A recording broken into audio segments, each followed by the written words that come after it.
une homologation historique des boîtiers E85 pour les deux roues.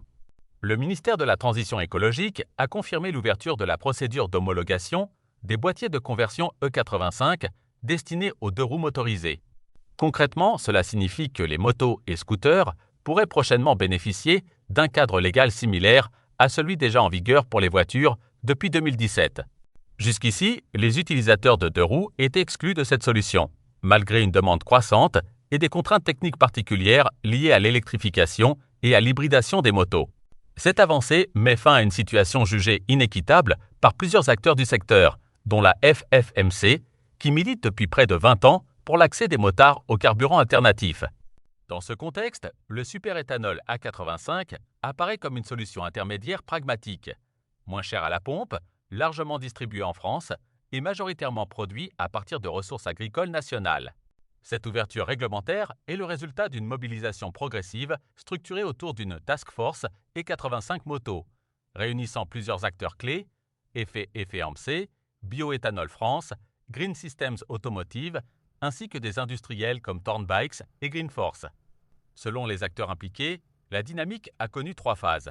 Une première structuration du dossier dès 2023 autour des problématiques de conversion, une accélération politique en 2025, portée notamment par l'intervention du député Sacha Houlié, puis une consolidation technique et industrielle en 2026, avec l'élargissement du consortium. Au-delà de l'aspect réglementaire, les arguments économiques et environnementaux sont centraux. Le superéthanol E85 est présenté comme un carburant majoritairement renouvelable, produit en France à partir de betteraves et de céréales, avec un coût à la pompe nettement inférieur au carburant classique. Il est également mis en avant pour sa réduction des émissions de gaz à effet de serre et de particules fines. Pour la filière, l'enjeu dépasse la simple homologation. Il s'agit désormais de finaliser le cadre technique avec l'administration afin de rendre ces boîtiers accessibles au parc des 2,4 millions de deux roues motorisées en France.